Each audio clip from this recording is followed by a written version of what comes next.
Bwana leo kaka wa taifa Smart Sana Handsome nimekutana na yule aliyekuwa king wetu kwenye show hii ya Geita Comedy, na natamani atuambie mengi sana experience vipi, na hii ni show ya kwanza ya comedy kufanyika kwa Geita. Bwana anakuaje kaka? Mnyama kabisa, mwema kabisa. Tuko vizuri. Na kwanza umependeza, hongera kwa hilo. Asante sana. Hivi kipindi unapigia simu ya kwamba wewe ndio utakuwa king wa host hii show ilikuwa vipi? Ilikuwa kawaida tu kwa sababu hizi show za mikoani hizi tunapiga sana. Tunapiga sana. Kwa hiyo ni experience ya kutosha. Na ni show yako ya kwanza kwa Geita, na vipi kwa kanda ya Ziwa, labda ni show ngapi? Kanda ya Ziwa nimepiga na Mwanza, na nimepiga sana. Sawa. Mwanza afu mwezi uliopita pia nilikuwa wapi hapa naitwa Katoro.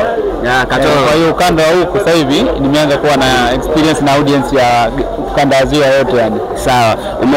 Umeenda Katoro, umeenda Mwanza, umekuja Geita sasa na ni show ya kwanza kabisa. Unaonaje mapokeo kwa kanda ya Ziwa kwa stand up comedy? Ni makubwa sana kwa sababu unajua stand up comedy ni kacha mpya kwenye jamii yetu. Kwa hiyo ukiona watu wanakuja hata kuanzia 100 kwenda mbele ni wengi sana ambao wametoa hela.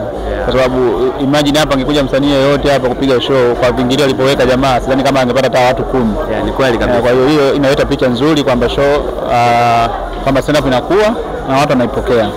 Sawa kabisa. Tumeona kuna baadhi ya content creator, comedian na waigizaji na wasanii wameingia kwenye siasa au comedy wanaingia kwenye muziki. Nimeona Ndaro pia ameingia kwenye Bongo Flava. Wewe kwako wewe imekaaje? Unaweza kuingia kwenye siasa au filamu au muziki? Kuna kipi ambacho unahisi kama utaweza kwenda?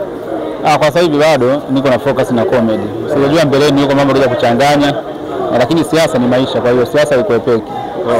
Moja kati ya interview nimewahi kusikia umezungumza kwamba wewe unapenda sana siasa. Vipi tutegemee labda 2030 tukuone unawania labda ubunge au diwani sehemu fulani? Inshallah chochote kinaweza kutokea. Lakini siasa unaweza kaingia, si ndio? Siasa ni maisha, yani iko epeki. Yani siasa ni maisha. Umeona hata nyinyi hapa pengine kuna muda itakuja kuwabana sheria kwamba ukitaka kuanzisha NTV lazima kuna sheria hizi ambazo zimetungwa na wanasiasa. Yaani kila kitu ambacho nakiona kwenye nchi ni siasa imehusika. Kwa siasa iko pekee, siasa ni maisha. Siasa ni maisha. Bwana nilikuwa na kipotoshi kwenye hii green carpet ya Geita Comedy Show. Kuna vijana wana vipaji mtaani. Swali langu la mwisho, labda unatamani kuambia nini au ni mbinu gani ambazo ungependa kuwapa na wewe kama siri waweze kupita mle ambapo umeweza kupita wewe na waweze kufika sehemu ambayo upo wewe? Wa focus na kile ambacho nakiamini, wawe na nidhamu, waamini kwenye kile ambacho nakiamini, lakini pia wajitume.